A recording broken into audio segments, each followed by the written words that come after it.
Hello friends, myself Rakesh Gujjar, BAMS second prof student in Government Ayurved College Jaipur. MBBS की counselling MCC body करवाती है। वैसे ही Ayush college है जैसे कि BAMS, BUMS, BHMS होती है, इनकी काउंसलिंग के लिए आयुष मिनिस्ट्री के द्वारा AACCC बॉडी बनाई हुई है। इसके द्वारा AACCC के थ्रू ऑल इंडिया की सभी जो भी कॉलेजेस हैं, ऑल इंडिया के थ्रू जिन जिन कॉलेजों की काउंसलिंग होती है उनका प्रोसेस AACCC की साइट के द्वारा होता है। इस काउंसलिंग में एक अच्छी कॉलेज को प्राप्त करने के लिए आपको काउंसलिंग का एक अच्छे तरीके से एक प्रोसेस वाइज अच्छे से कंप्लीट होना बहुत ज़रूरी है, नहीं तो आप किसी भी एक अच्छी कॉलेज से वंचित रह सकते हैं। तो मैं बात करने वाला हूँ आज आयुष काउंसलिंग के बारे में। तो आयुष काउंसलिंग में जो मैंने बताया BAMS, BUMS, BHMS आदि कोर्सेज आते हैं। अब मैं आपको बताता हूँ कि काउंसलिंग में कितनी बड़ी मिस्टेक हो सकती है। अगर आपको किसी स्टे वैकेंसी राउंड में अगर आपको कॉलेज मिल गया, आप कॉलेज नहीं लेते हैं, आपकी सिक्योरिटी मनी तो जाएगी। इसके साथ साथ आप स्टेट की कोई भी कॉलेज हो, कोई से भी स्टेट की कॉलेज हो, आप सभी के लिए अनएलिजिबल हो जाओगे। मतलब उसी वो ईयर आपका खराब हो जाएगा। अगर आपको स्टे वैकेंसी राउंड में सीट मिल गई और आपने उसको छोड़ दिया तो आप उस ईयर कहीं पे भी कॉलेज नहीं ले सकते हो। इसके अलावा आपको अगर थर्ड राउंड में कॉलेज मिल गई और आप उसको छोड़ देते हो तो आपकी सिक्योरिटी मनी आपको नहीं रिफंड की जाएगी। इसके अलावा और भी रूल्स हैं बहुत सारे। इसके अलावा और भी अदर रूल्स हैं जिनको आपको ध्यान रख के ही कंप्लीट काउंसलिंग प्रोसेस करना होता है, वरना आपको बहुत बड़ा लॉस हो सकता है। तो इन सब चीज़ों को मैं स्टूडेंट्स की सोच के अकॉर्डिंग, जैसा कि मैंने भी किया था, स्टार्टिंग मेरे को प्रॉब्लम्स आई थी, उसको मैंने धीरे धीरे सोल्व करके शॉर्ट में जितना इजी हो सकता था उस तरीके से मैं समझाने की कोशिश मैं अब आपको बताने वाला हूँ बिल्कुल ही इजी तरीके से आइस काउंसलिंग की कंप्लीट इन्फॉर्मेशन स्टेप वाइज। तो बने रहिएगा लास्ट तक। वीडियो की लेंथ थोड़ी बड़ी हो सकती है बट आपको कंप्लीट इन्फॉर्मेशन जितनी रिक्वायरमेंट है काउंसलिंग के लिए उतनी मिल जाएगी। तो चलिए स्टार्ट करते हैं। मैं आपको बताता हूँ आयुष काउंसलिंग दो तरीके की होती है, AIQ क्वाटा और एक होता है स्टेट क्वाटा। 15% सीटें ऑल इंडिया के थ्रू भरी जाती हैं। इसके अलावा स्टेट क्वाटा के थ्रू 85% सीटें स्टेट के लिए रिजर्व रहती हैं। उसमें से मैं बता रहा हूँ BAMS, BSMS, BUMS, BHMS की काउंसलिंग स्टेट क्वाटा के थ्रू 85% सीट्स होती हैं। उनकी काउंसलिंग जैसे कि राजस्थान के लिए मैं बात करूँ तो राजनीट UGPG हाउस काउंसलिंग की साइट रहती है, उस पर सभी इन्फॉर्मेशन मिलती है। उसी साइट पे आपकी कंप्लीट सीट अलॉटमेंट होगा। इसके अलावा AIQ के थ्रू AACCC की साइट होती है जिस पर काउंसलिंग का प्रोसेस होता है। AIQ 15% AIQ सीटें रिजर्व रहती हैं, वो ऑल स्टेट्स के लिए है। इसके अलावा कुछ कंडीशंस हैं जिसमें 100% BMS की सीटें हैं। BHU हो गया, ITRE जामनगर हो गया, NI जयपुर हो गया, NI पंचकुला हो गया, जो कि सेंट्रल यूनिवर्सिटी होती हैं। उनकी कंप्लीट काउंसलिंग की कंप्लीट सीटें होती हैं, वो स्टेट के थ्रू नहीं होती हैं, बल्कि ऑल इंडिया के थ्रू ही कंप्लीट सीटें फिल की जाती हैं। इसके बाद मैं बात करता हूँ रजिस्ट्रेशन और सिक्योरिटी फीस। तो जैसे ही काउंसलिंग का प्रोसेस स्टार्ट होगा उसके बाद आपको सबसे पहले रजिस्ट्रेशन करना होता है। तो रजिस्ट्रेशन फीस होती है 1000 रुपये UR, EWS और OBC कैटेगरी के लिए। SC, ST और PWD कैटेगरी के लिए 500 रुपये चाहिए। डीम्ड या प्राइवेट कॉलेजेज हैं उनके लिए 5000 रुपये रजिस्ट्रेशन फीस रहती है। इसके अलावा सिक्योरिटी मनी रहती है UR, EWS, OBC के लिए 20,000 रुपये। SC, ST, PWD कैटेगरी के लिए 20,000 रुपये सिक्योरिटी मनी रहती है। डीम्ड यूनिवर्सिटी के लिए सिक्योरिटी मनी 50,000 रुपये रहती है। तो सिक्योरिटी मनी जैसे ही आपका कंप्लीट प्रोसेस हो गया, उसकी कॉलेज वगैरह आपको अलॉट हो गई या कॉलेज आपको अलॉट भी नहीं हुई है, अगर आप काउंसलिंग के रूल्स में काउंसलिंग करवाए हैं, रूल्स में रह के अगर रूल्स को आपने किसी को ब्रेक कर दिया है जिसके थ्रू आपको सिक्योरिटी मनी नहीं मिलेगी, उस अगर आप रूल्स में किया है तो सिक्योरिटी मनी आपके 5-6 महीने बाद अपने आप के अकाउंट में क्रेडिट कर दी जाएगी। इसके बाद में बात करूँ डॉक्यूमेंट्स के लिए मैंने पहले से वीडियो बना रखा है, उसकी मैं लिंक आई बटन में लेफ्ट साइड कॉर्नर में आप चेक कर सकते हो, वहाँ आपको मिल जाएगा या आप चैनल पर जाकर चेक कर सकते हो। इसके अलावा मैं बताता हूँ 2024 का काउंसलिंग का शेड्यूल था। तो काउंसलिंग का शेड्यूल 23 का काउंसलिंग का शेड्यूल ये था कि ऑलमोस्ट सितंबर स्टार्टिंग में 4-5 सितंबर को, और 2024 में जो शेड्यूल आया वो 27-28 अगस्त से स्टार्ट था। तो अब जो आपकी अब काउंसलिंग शेड्यूल होगा उसका ये है कि या तो अगस्त लास्ट वीक या फिर सितंबर फर्स्ट वीक, इसी के अंदर आपका काउंसलिंग का शेड्यूल आने वाला है। वो कि 2-3 महीने तक प्रोसेस चलता है, वो चलता रहता है। फिर फर्स्ट सेकंड थर्ड 3 राउंड होते हैं। उसके बाद SVR second first, stay vacancy first round, stay vacancy second round, और आपकी काउंसलिंग कंप्लीट हो जाती है। डॉक्यूमेंट्स की मैंने आप लिस्ट दे रखी है। डिस्क्रिप्शन में टेलीग्राम चैनल की लिंक है, वहाँ पे आपको ये PDF मिल जाएगी, वहाँ से आप चेक कर सकते हैं। इसके बाद मैं बताता हूँ AACCC के पोर्टल पे आपको कैसे कैसे स्टेप वाइज प्रोसेस करना है। उसके लिए सबसे पहले आपको रजिस्ट्रेशन करवाना पड़ेगा, जो कि मैंने पहले बताया था। रजिस्ट्रेशन फीस दे रखी है, वो आपको जमा करना है और नॉर्मल डॉक्यूमेंट्स वगैरह आपको सबमिट करके रजिस्ट्रेशन करना है। उसके बाद आपको पेमेंट जैसे ही सर्विस फिलिंग स्टार्ट होगी उससे पहले आपको पेमेंट करना पड़ेगा, जो सिक्योरिटी मनी है। सिक्योरिटी मनी जितना है वो पेमेंट आपको करना पड़ेगा, उसके बाद ही आप कॉलेज फिल कर सकते हैं। उसके बाद आपका रिजल्ट पब्लिश हो जाएगा। रिजल्ट पब्लिश होने के बाद आपको फर्स्ट राउंड कॉलेज अलॉटमेंट हो गया। उसमें आपको कौन कौन से रूल्स हैं, तो फर्स्ट राउंड ईजी सा रहता है। सेकंड, थर्ड SVR1 SVR2 ये थोड़े कॉम्प्लिकेटेड रहते हैं, तो मैं ईजी तरीके से आपको समझाने की कोशिश करूँगा। तो सबसे पहले फर्स्ट राउंड है। फर्स्ट राउंड में 2 कंडीशंस हो सकती हैं, एक तो आपको कॉलेज अलॉट हो गई हो, एक आपको कॉलेज अलॉट नहीं हुई हो।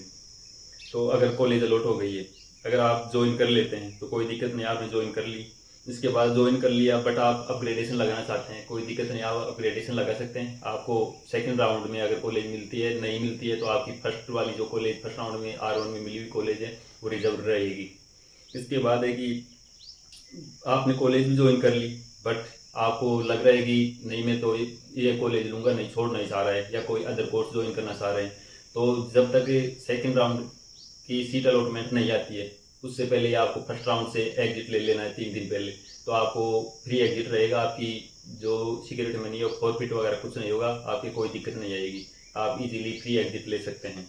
इसके बाद वो आगे नोट अलॉटेड। अगर आपको कॉलेज अलॉट नहीं हुई है तो आपको कोई प्रॉब्लम ही नहीं है, आप सेकंड राउंड में इजीली मूव कर सकते हैं।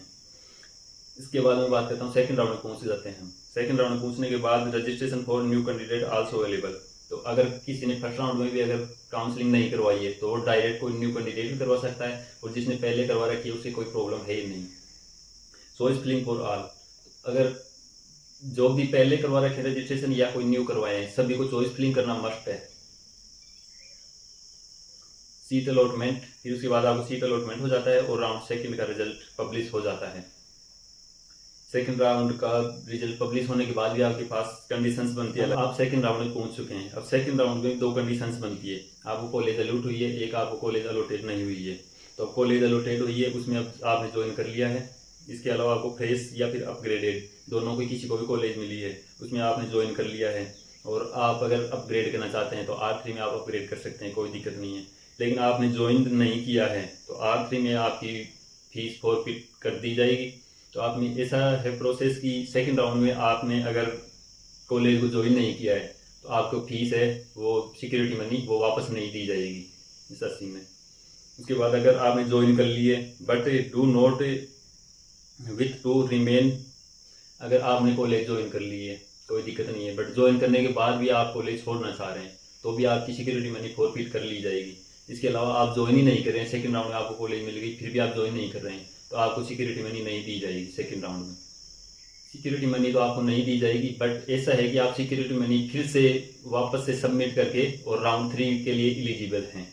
ऐसा नहीं कि आपको राउंड 3 में पार्टिसिपेट नहीं करने दिया जाएगा, आप पार्टिसिपेट कर सकते हैं बट आपको सिक्योरिटी मनी वापस से जमा करनी पड़ेगी।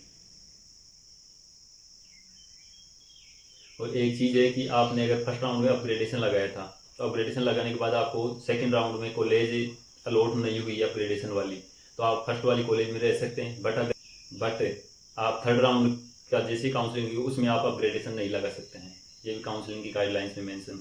इसलिए आपको काउंसलिंग के सभी रूल्स कंटिन्यू फॉलो करना पड़ेंगे।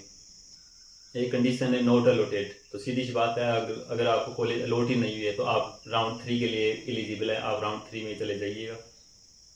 रिजल्ट जैसे ही इनके सभी राउंड चलते हैं उनका रिजल्ट आपको counseling-ayush.government.in इस वेबसाइट पर आपको इन सभी का रिजल्ट देखने को मिलेगा।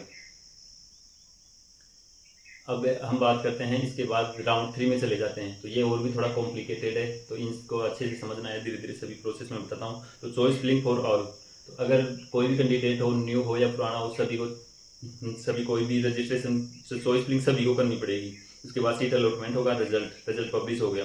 उसके बाद वही कंडीशंस हैं, अलॉटेड कॉलेज और नॉट अपग्रेडेड और नॉट अलॉटेड। अगर आपको कॉलेज अलॉटेड नहीं हुई है तो आप सीधी सी बात आप स्टे वैकेंसी राउंड के लिए SVR फर्स्ट में काउंसलिंग के लिए पार्टिसिपेट करेंगे। इसके अलावा कॉलेज अगर आपको अलॉटेड हो जाती है, इसके लिए आप फ्रेश थे या फिर आपने अपग्रेड करवाया था, आपको कॉलेज मिल गई है, तो इनको सभी का कंडीशन एक ही है, ज्वाइंट मस्ट है। आपको राउंड 3 है तो आपको कॉलेज मस्ट है कि आपको कॉलेज लेनी पड़ेगी। अगर आप कॉलेज नहीं लेते हैं थर्ड राउंड की बात कर रहा हूँ, बहुत इंपॉर्टेंट बात है कि अगर आप थर्ड राउंड में अगर आपको कॉलेज मिल गई और आप कॉलेज नहीं लेते हैं तो आप ऑल इंडिया की कोई सी भी आइस कॉलेज हो उसमें, या तो आप ऐसा सोच रहे हो कि मैं तो यहाँ थर्ड राउंड में कॉलेज मिल गई, अब मैं तो इसको छोड़ देता हूँ, अच्छी कॉलेज नहीं है, और मैं कहीं स्टेट के थ्रू मेरे काउंसलिंग में पार्टिसिपेट कर लूँगा और मेरे स्टेट में कॉलेज ले लूँगा। बट नहीं, ऐसा नहीं है, आपको सभी जगह से इनएलिजिबल कर दिया जाएगा अगर आपको थर्ड राउंड में कॉलेज मिलती है तो इन चीज़ का ध्यान रखना। इसके अलावा अगर नोट अपग्रेडेड, आपको अगर कॉलेज अपग्रेड नहीं हुई है, आपने सेकंड राउंड में अपग्रेडेशन लगाया था बट आपको कॉलेज अपग्रेड नहीं हुई है, तो आप क्या कर सकते हैं कि can continue to study R2 college. आपको सेकंड राउंड में जो कॉलेज मिली हुई थी उसमें आप कंटिन्यू कर सकते हैं। इट विथ राउंड, अगर आप सेकंड राउंड थर्ड राउंड में आपने अपग्रेडेशन लगाया था बट आपको कॉलेज नहीं मिली है, तो आपका सीधी सा बात है कि आप या तो सेकंड R2 में आपको जो कॉलेज मिली थी उसी कॉलेज से स्टडी कंटिन्यू कर सकते हैं। बट अगर आप छोड़ना चाहते हैं कि कॉलेज छोड़ूंगा मैं तो और कहीं स्टेट में ले लूँगा, तो पॉसिबल नहीं है। आपको कॉलेज छोड़ोगे तो फिर आपको स्टेट काउंसलिंग और ऑल इंडिया काउंसलिंग सभी से बाहर कर दिया जाएगा, उस साल वो साल आपकी बर्बाद हो जाएगी। वैकेंसी राउंड्स में दो कंडीशंस हो सकती हैं, आपको कॉलेज अलॉट हो गई हो या आपको कॉलेज अलॉट नहीं हुई हो। Must join the allotted college, अगर आपको कॉलेज अलॉट हो गई है तो आपको ज्वाइन करना ही पड़ेगा किसी भी हालत में। अगर आप कॉलेज छोड़ते हो तो न तो आपको सिक्योरिटी मनी दी जाएगी और आप न अदर कहीं पे काउंसलिंग में पार्टिसिपेट कर पाएंगे। इसके अलावा आपको अगर कॉलेज अलॉट नहीं हुई है SBR फर्स्ट में तो आप second SBR second stay vacancy second round के लिए एलिजिबल है, आप सेकंड में काउंसलिंग में पार्टिसिपेट कर सकते हैं। और एक और लिखा हुआ है यहाँ पर मेंशन है कि अगर आपने SBR फर्स्ट में कॉलेज ले ली है तो आप ऐसा नहीं है कि SBR सेकंड के लिए अपग्रेडेशन लगा सकते हैं, ये भी पॉसिबल नहीं है। आपको फर्स्ट में कॉलेज ले ली है तो वो आपकी वही कॉलेज रहेगी, सेकंड में फिर जिनको कॉलेज नहीं मिली है वही पार्टिसिपेट कर सकते हैं। Can participate in state UT counselling. और अगर आपने SBR सेकंड में कॉलेज मिल गई और फिर आपने ये कॉलेज नहीं ली है तो यहाँ पे सीधा सा मेंशन है can participate in institute. SBR second में आपको सीट अलॉट हो गई बट आपने उसको ज्वाइन नहीं किया है तो यहाँ पे सीधा सा mention no can participate in state या यूटी काउंसलिंग, आप किसी भी काउंसलिंग में पार्टिसिपेट नहीं कर पाएंगे। तो ये सब काउंसलिंग्स के रूल्स हैं जो आपको ध्यान रखने पड़ेंगे, वरना आपको बहुत बड़ा लॉस हो सकता है। जो मैंने इन्फॉर्मेशन है वो कंप्लीट मैं स्टूडेंट्स के मैनर के अकॉर्डिंग बताइए, तो आपको अच्छी लगी है तो हमारे चैनल को सब्सक्राइब कर लीजिएगा। ऐसी इन्फॉर्मेशन में कंप्लीट गाइडेंस और जैसे जैसे काउंसलिंग होगी राजस्थान काउंसलिंग और ऑल इंडिया काउंसलिंग में कंप्लीट आपकी हेल्प करूंगा, तो इसके लिए हमारे चैनल को सब्सक्राइब कर लीजिएगा। मिलते हैं किसी नेक्स्ट इन्फॉर्मेटिव वीडियो के साथ, तब तक के लिए जय हिंद और जय भारत।